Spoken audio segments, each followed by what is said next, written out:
Saudara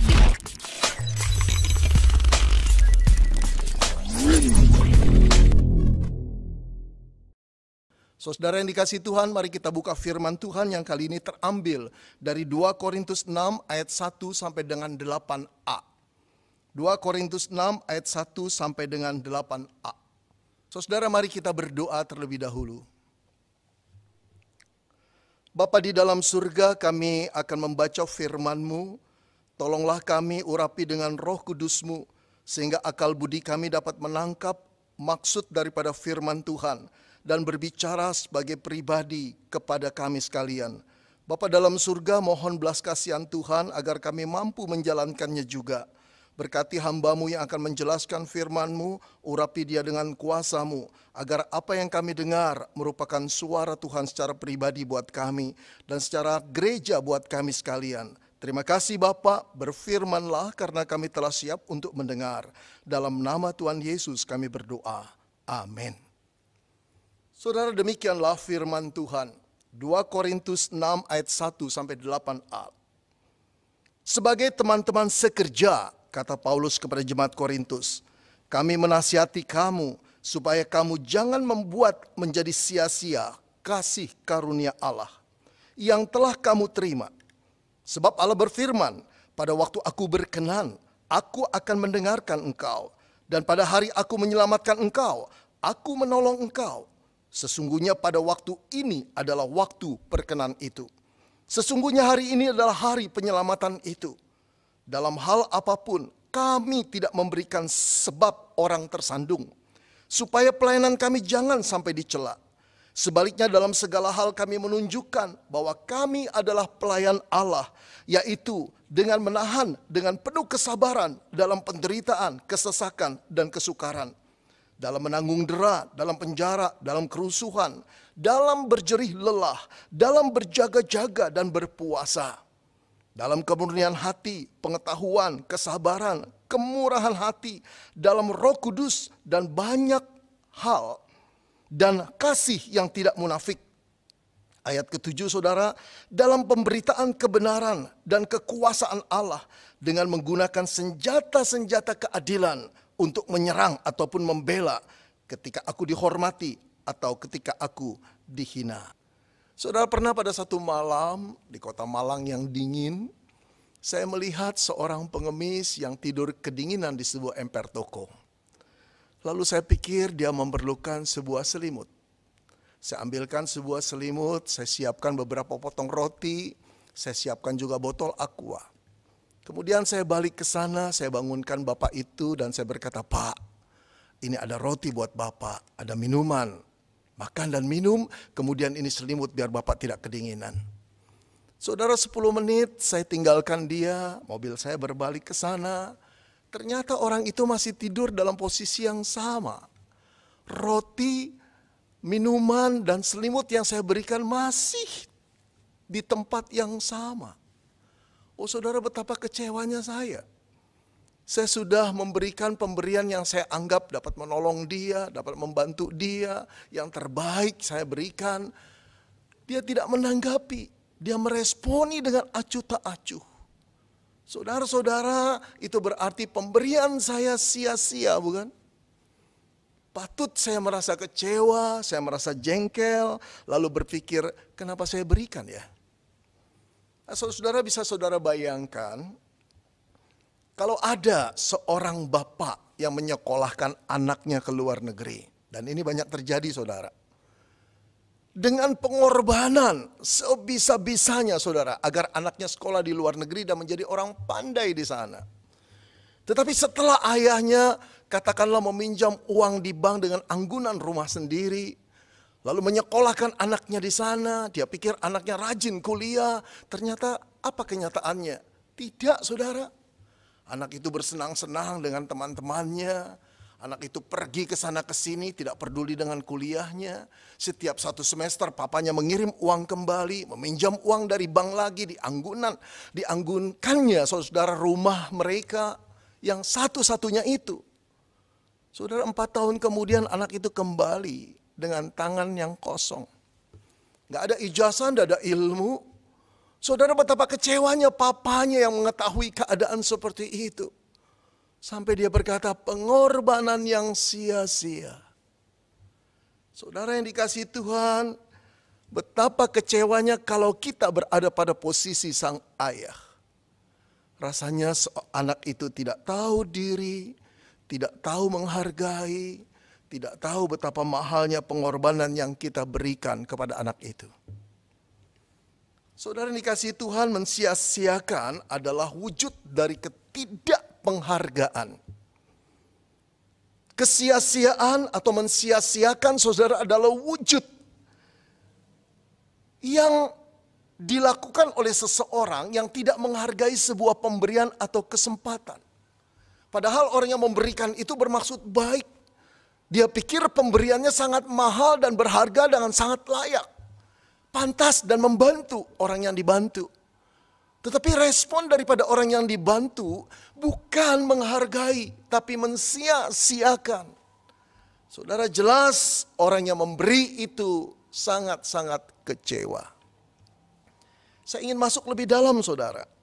Saya ingin membayangkan perasaan Tuhan yang sangat kecewa ketika pemberiannya atau kesempatan yang diberikan kepada anak-anaknya tidak dipergunakan dengan baik, tidak dihargai, diabaikan begitu saja.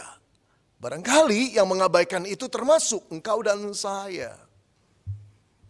Saudara-saudara, mungkin sampai di sini ada beberapa di antara kita berkata, Pak, dengan cara apa kami tidak menghargai pemberian Allah atau kesempatan yang Allah berikan kepada kami? Ada banyak hal wujudnya, saudara. Ada banyak hal wujudnya. Misalnya, kita kurang menghargai hidup yang Tuhan berikan. Kita kurang menghargai kesehatan yang Tuhan berikan. Kita kurang menghargai rezeki yang Ia limpahkan kepada kita. Kita kurang menghargai kesempatan waktu yang Tuhan berikan untuk kita melayani. Kesempatan berbuat baik yang Tuhan berikan di depan kita. Dan kemampuan-kemampuan, talenta-talenta yang telah Tuhan berikan kepada kita. Kita tidak hargai, kita tidak pakai itu. Ada banyak hal wujud, saudara-saudara, Tuhan memberikan kita anugerah. Tapi kita tidak pergunakan dengan baik. Apa wujudnya, saudara? Banyak sekali. Kesempatan kita untuk bekerja keras di dalam pelayanan. Kesempatan kita untuk memaksimalkan karunia-karunia Tuhan di dalam diri kita. Talenta-talenta untuk kepentingan namanya. Kita asik dengan diri kita sendiri. Kita asik dengan cita-cita dan mimpi indah kita. Kita tidak menghargai karunia yang diberikan oleh Tuhan. Si pemberi yang bermaksud untuk dipakai untuk kemuliaannya. Kita tidak hargai, kita abaikan itu. Saudara-saudara yang dikasihi Tuhan, pada waktu Paulus menulis surat kepada jemaat Korintus, jemaat ini adalah salah satu jemaat dari sekian jemaat yang juga mensia-siakan anugerah yang Allah berikan. Bagaimana mereka mensia-siakannya? Saudara, di dalam 2 Korintus 6 ayat yang pertama, Paulus menasihati jemaat Korintus dengan berkata seperti ini. Sebagai teman sekerja, kami menasihatkan kamu supaya kamu jangan membuat menjadi sia-sia kasih karunia Allah yang telah kamu terima. Saudara, jemaat Korintus adalah jemaat hasil penginjilan Paulus di sana. Dulu hanya orang-orang kafir yang tidak mengenal Allah. Paulus datang dengan Injil dan kuasa Allah memberitakan Yesus yang tersalib. Akhirnya beberapa orang menjadi percaya, lalu dibangunlah sebuah gereja.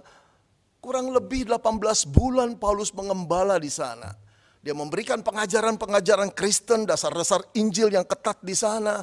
Dia mendidik dan membina spiritualitas jemaat untuk menjadi orang Kristen yang sejati. Tapi setelah itu Paulus meninggalkan Korintus untuk pergi menginjil lagi pada orang-orang yang belum percaya di kota-kota lain. Lalu apa yang terjadi dengan jemaat Korintus? Inilah yang mengecewakan.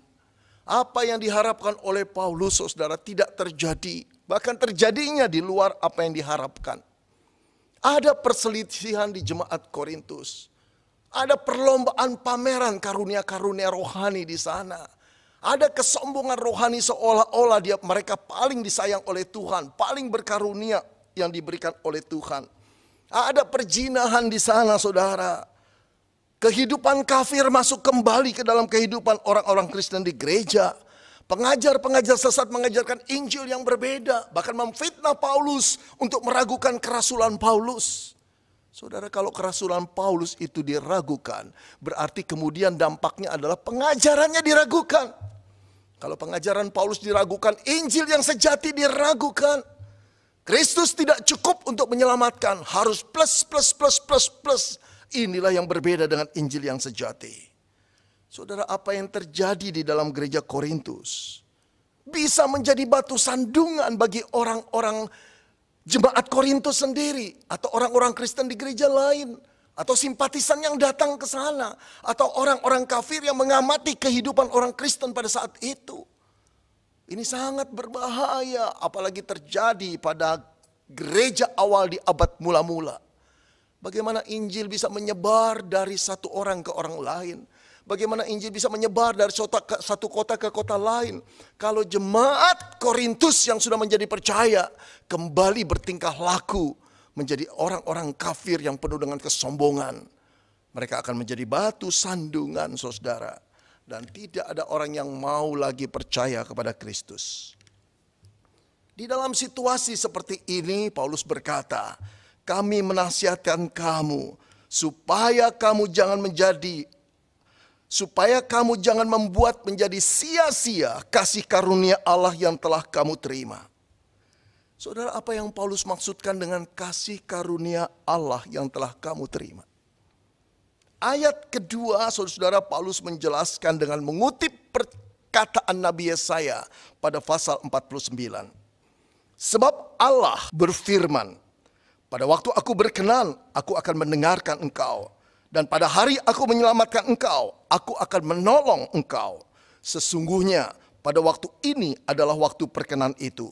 Sesungguhnya hari ini adalah hari penyelamatan itu. Saudara, dengan mengutip perkataan Nabi Yesaya, sebetulnya Paulus ingin mengingatkan tentang bangsa Israel yang terbuang, yang merindukan pertolongan daripada Tuhan. Sampai Tuhan turun tangan pada waktunya. Keselamatan itu dari Tuhan. Tanpa Tuhan yang menolong, Israel berada dalam kegelapan. Demikian juga jemaat Korintus yang dulu adalah orang-orang kafir. Kalau bukan karena belas kasihan Tuhan, tidak mungkin mereka diselamatkan oleh darah Kristus. Saudara-saudara, karena anugerah Tuhan, orang-orang di Korintus diselamatkan. Orang-orang Korintus dilahirkan kembali. Orang-orang di Korintus diciptakan menjadi ciptaan baru. Warga negara kerajaan Allah yang harus hidup dengan standar-standar nilai kehidupan yang berbeda dengan orang-orang yang belum mengenal Allah. Saudara yang dikasihi Tuhan, ketika mereka hidup kembali dalam standar-standar dunia yang lama, Paulus kecewa sekali. Itu berarti mereka mensia-siakan anugerah yang mereka terima dari Kristus. Saudara, ada jemaat yang seperti ini. Tapi juga kejadian seperti ini terjadi di jemaat yang sekarang, bahkan lebih parah lagi. Ada banyak jemaat yang mensia-siakan anugerah keselamatan yang Tuhan berikan. Saudara, Paulus adalah orang yang menyadari tentang keselamatan itu anugerah Allah. Dia mensyukuri bagaimana mungkin dia bisa diselamatkan. Kalau memikirkan hal itu hatinya tergetar, barangkali juga air matanya menetes. Bagaimana mungkin orang sekejam dan sejahat sebusuk dia diselamatkan oleh Allah melalui penebusan putranya di kayu salib. Dia pembenci kekristenan, dia benci tokoh yang bernama Yesus Kristus yang dianggap bidat yang sejati itu, yang radikal itu. Dia benci dengan orang-orang Kristen yang bersekutu, dia mengejar dan menangkap dan memasukkannya ke dalam penjara. Dia merasa itu satu kebaktian atau berbakti buat Tuhan. Itu satu pengabdian dia. Dia tidak tahu bahwa arah dia salah. Dia kejam, dia bengis. Dia begitu jahatnya. Tetapi dalam perjalanan menuju Damsyik, saudara, dia ditangkap oleh Allah. Dia ditegur oleh Allah, dia disadarkan oleh Allah bahwa selama ini dia seperti binatang liar yang terus memberontak kepada Allah. Seharusnya dia layak untuk dihukum dan dijatuhi hukuman mati. Tapi yang mengherankan, Allah mengampuni dia.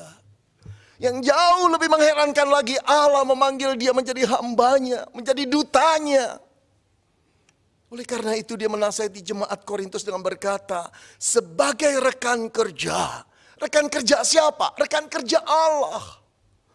Sekarang orang yang buruk itu, yang jahat itu, telah berubah status menjadi anak Allah. Telah berubah status menjadi duta Allah. Telah berubah status menjadi wakil Allah, rekan sekerja Allah yang membawa pesan daripada Allah. Tentu saja pesan ini berwibawa.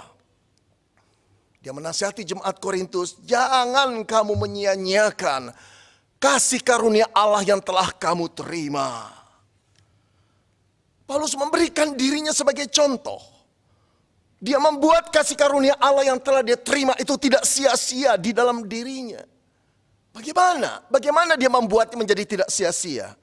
Ayat ketiga dikatakan, dalam hal apapun kami tidak memberikan sebab orang tersandung, supaya pelayanan kami jangan dicela. Saudara, menarik sekali dia berkata sebab orang tersandung. Kami tidak akan membuat orang tersandung. Artinya apa saudara?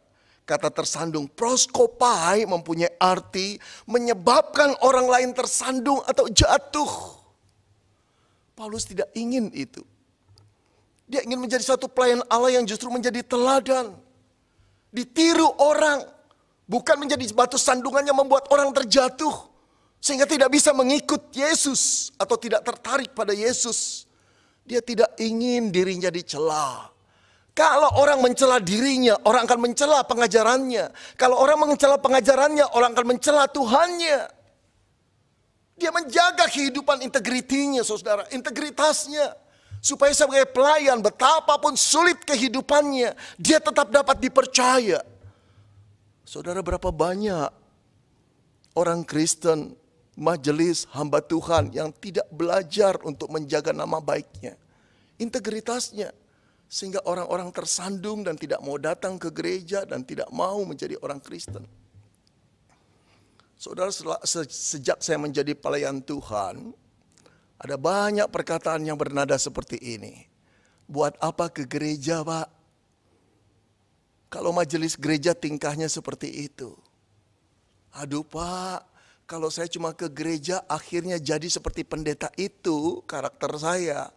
Waduh Pak, minta maaf, saya jauh lebih baik dari dia. Ada lagi yang berkata, orang itu Pak penipu besar. Cuma di mimbar dia kudus dan saleh. Karena pakai topeng kudus dan saleh. Setelah itu dia pemain sandiwara yang licik luar biasa. Saudara-saudara yang dikasihi Tuhan berbeda dengan Paulus. Di dalam segala hal dia jaga integritasnya. Supaya dirinya sebagai pelayan Tuhan tidak menjadi batu sandungan. Saudara-saudara, apalagi dalam keadaan gelap. Dalam keadaan tidak ada terang. Dalam keadaan orang membutuhkan terang. Kalau orang berjalan dalam kegelapan seperti orang buta, lalu ada batu yang menyandungnya. Kecewa bukan? Saudara, dunia ini penuh dengan kegelapan, kebingungan. Orang menjerit kesusahan. Yang dibutuhkan bukan orang Kristen yang menjadi batu sandungan. Justru menjadi teladan yang tanpa celaan. Saudara, bagaimana Paulus membuat dirinya, saudara, untuk menjadi teladan, jauh dari batu sandungan. Saudara, kalau kita mempelajari ayat 4, kemudian ayat 5, masuk lagi sampai ayat 8, ada 3 bagian yang saya dapati.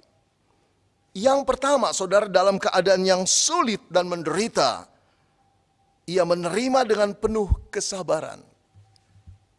Saudara-saudara, di dalam segala keadaan Paulus berkata, kami menunjukkan bahwa kami adalah pelayan Allah, ayat 4. Yaitu dalam menahan dengan penuh kesabaran, dalam penderitaan, kesesakan, dan kesukaran. Ayat yang kelima, dalam menanggung dera dan penjara dan kerusuhan, dalam berjerih payah, dalam berjaga-jaga dan berpuasa. Dikatakan kami penuh kesabaran. Saudara-saudara, dalam kesulitan Paulus tidak emosional. Dalam penderitaan Paulus tidak mengeluh.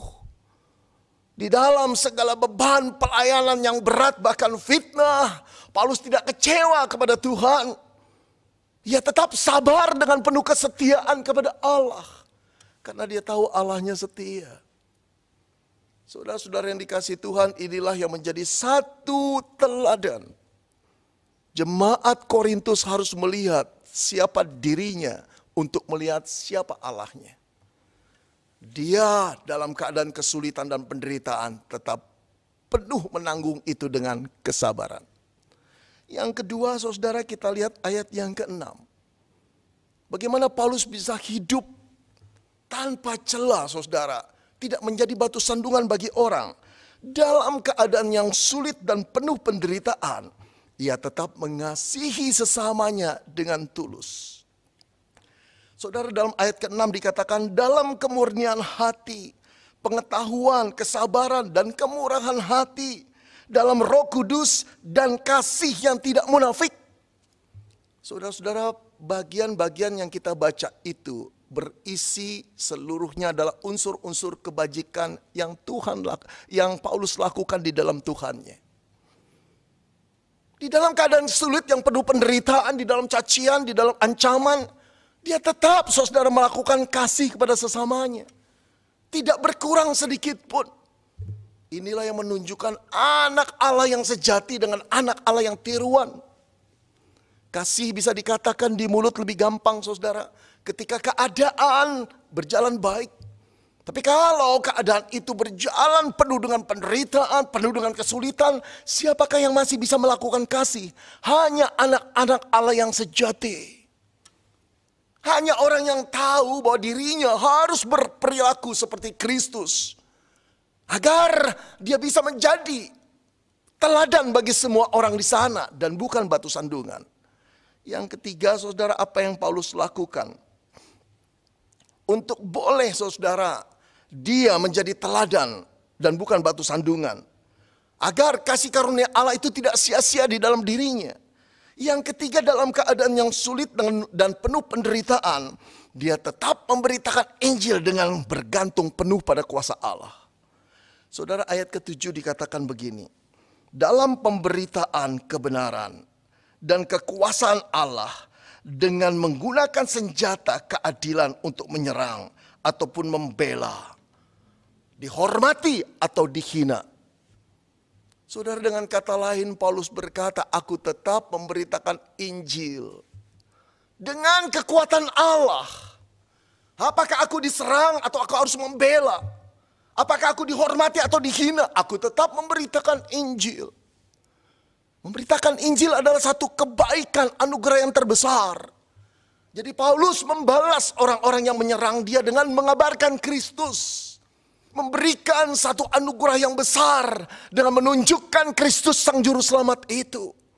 Saudara-saudara, keadaan yang sulit, penderitaan dan ancaman dari musuh-musuhnya tidak membuat Paulus berhenti untuk mengabarkan Kristus dengan kuasa Allah kepada mereka.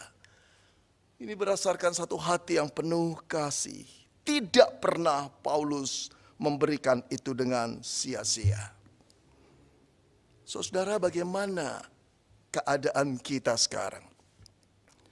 Kalau kita ingin menghargai kasih karunia Allah dan tidak menyia-nyiakan anugerah Allah, keselamatan Allah itu sebagai anugerah besar yang harus kita jalani dengan hati-hati, integritas, supaya tidak menjadi batu sandungan agar nama Tuhan dipermuliakan, kita perlu mengikuti langkah-langkah Paulus. Saudara yang dikasihi Tuhan, keselamatan yang kita terima itu kita terima dengan cuma-cuma. Tetapi hidup kita jangan sampai berlalu dengan percuma. Saudara, saya teringat kisah seorang tentara ketika perang Teluk. Ada seorang bernama John, sayang sekali saya lupa marga belakangnya. Sejak dia kecil dia bercita-cita untuk jadi tentara Amerika. Saudara, setelah selesai college dia masuk bergabung dengan pendidikan militer di sana. Waktu perang Teluk terjadi pada Januari 1991, saudara. Dia termasuk orang yang dikirim untuk perang Teluk. Saudara, di dalam satu penyerangan, dalam satu pertempuran, tentara Amerika di perang Teluk itu terdesak.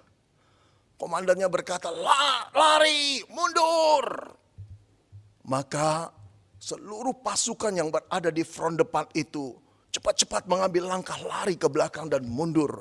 Karena desakan tentara-tentara sekutu atau tentara-tentara, karena desakan daripada serangan lawan yang sangat berat itu dan sangat kuat itu. Namun ketika John lari ke belakang, dia melihat temannya terkurung di sana. Masuk dalam satu lubang dan tidak bisa keluar. Saudara, dengan nekat dia berlari terus ke lubang itu untuk menolong temannya. Dia bunyikan senapannya, langsung dia jalan ke sana. Dia tarik temannya keluar tapi sebuah peluru menyarang di dadanya. Matilah John. Saudara, 5 tahun kemudian ada acara peringatan John yang diadakan oleh kedua orang tuanya. Teman-teman tentaranya banyak diundang ke sana, rumahnya penuh. Kemudian kebaktian peringatan akan meninggalnya John sebagai pahlawan yang luar biasa, yang membanggakan ayah ibunya itu diadakan. Saudara, teman yang tertolong itu pun datang. Cuma datang dalam keadaan terlambat. Kemudian mulutnya bau alkohol, berkata perkataan-perkataan kotor. Dan ternyata teman yang ditolong itu telah berhenti dari kemiliteran. Saudara, melihat hal ini, orang tua John terkejut sekali. Dia baru tahu yang ditolong oleh anaknya itu orang seperti apa. Saudara-saudara, ketika memberikan ucapan di tengah-tengah orang banyak, papa daripada John memukul dadanya dan berkata, "Aku menyesal anakku mengorbankan diri untuk orang seperti ini.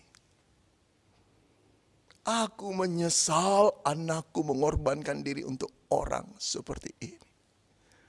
Pengorbanan yang sia-sia. Saudara yang dikasihi Tuhan, kalau ingin mengorbankan diri, korbankan untuk orang baik. Kalau ingin mengorbankan diri, korbankan untuk orang yang bisa menghargai pengorbanan itu. Kalau kita mengorbankan diri untuk orang yang tidak bisa menghargai, bukankah pengorbanan itu sia-sia? Saudara, saya khawatir sekali Allah Bapa di surga memukul dadanya dan melihat engkau dan saya. Melihat kehidupanmu dan kehidupanku dan berkata, "Aku menyesal. Anakku mengorbankan diri untuk orang seperti ini." Oh saudara, itu yang Paulus tidak inginkan. Dia menghargai pengorbanan Yesus Kristus di kayu salib. Dia sangat bersyukur, dia tahu dirinya siapa. Dia tidak layak menerima pengorbanan itu. Dia pantas dibinasakan di dalam murka Allah. Dia pantas menerima kematian yang mengerikan dan dilempar ke perapian neraka yang menyala-nyala. Dia pantas semua itu. Satu hal yang dia tidak pantas, diselamatkan oleh darah Kristus. Dikasihi oleh Allah yang suci dan kudus itu. Karena itu gentar hatinya ketika melihat salib Kristus. Karena itu dia terus menjaga integritasnya. Karena itu terus dia tidak ingin kasih karunia Allah itu, saudara, menjadi sia-sia di dalam dirinya. Mari kita sederap dengan Paulus. Mari kita berkata, "Aku tidak akan membiarkan kasih karunia Tuhan Yesus Kristus yang telah aku terima itu menjadi sia-sia." Bagaimana caranya? Seperti yang Paulus lakukan dalam kesulitan dan penderitaan, bertahanlah dengan penuh kesabaran. Saudara, ada banyak orang Kristen yang sudah mengeluh, sudah meninggalkan iman Kristennya di tengah-tengah pandemi yang menyesakkan ini. Kehilangan kepercayaannya, melakukan hal-hal yang menyerempet dosa untuk mendapat penghidupan yang lebih baik. Tidak bagi kita. Kita belum separah Paulus. Yang kedinginan, yang kelaparan, yang terapung-apung, yang diancam oleh kematian dimanapun dia berada. Kita belum seperti dia. Mengeluarkan darah, dipukul, dicabuk 40 kali, kurang satu pukulan. Dibenci oleh orang banyak. Kita belum seperti dia. Apalagi kita belum seperti Kristus yang menebus dosa kita. Dia telah menerima semua kesakitan kita itu. Bahkan murka Allah yang menyala-nyala dia terimanya. Tapi mereka berdua, Paulus dan Yesus, tetap setia. Dengan penuh kesabaran menanggung penderitaan itu. Saudara, engkau dan saya tidak akan menjadi batu sandungan kalau kita dalam kesulitan apapun dengan penuh kesabaran. Tetap berani menanggung itu sebagai salib yang harus kita tanggung. Seperti Paulus dan Kristus. Bagaimana kita bisa menjadi teladan dan menghindari menjadi batu sandungan bagi orang lain? Saudara-saudara, kita tetap menjalankan kebajikan bagi sesama kita. Mengasihi mereka. Saudara, inilah kesempatan di saat-saat orang sulit. Orang meradang. Orang merasa sesak dalam kehidupannya. Orang takut dan gelisah. Tidak tahu dari mana penghasilan mereka. Kita yang diberikan Tuhan lebih sedikit. Bisa berbagi itu. Gampang berbagi di dalam keadaan yang normal. Tapi sulit berbagi dalam keadaan new normal. Gampang berbagi di dalam keadaan berkelimpahan. Tapi tidak mudah berbagi di dalam keadaan yang sama-sama sulit. Tapi disinilah iman Kristen, anak-anak Tuhan diuji. Juga hamba-hamba Tuhan diuji. Apakah kita cuma bisa mengasihi jemaat saat berkelimpahan? Saat kita juga susah, disinilah kita menguji bahwa kita pelayan yang sejati. Pelayan yang sejati. Bagaimana kita bisa menjadi saudara teladan dan bukan batu sandungan. Untuk memperlihatkan bahwa kita tidak menyia-nyiakan anugerah Tuhan. Tetap kabarkan Injil Tuhan. Dengan kekuatan Tuhan. Inilah yang dibutuhkan orang pada zaman sekarang. Inilah yang dibutuhkan gereja pada zaman sekarang. Saudara, selain kesulitan di dalam ekonomi yang menekan jemaat. Dan banyak orang di luar gereja. Mereka takut menghadapi kematian. Siapa yang bisa menghibur mereka kalau bukan Injil? Inilah saat yang tepat gereja untuk mengabarkan Injil firman Tuhan.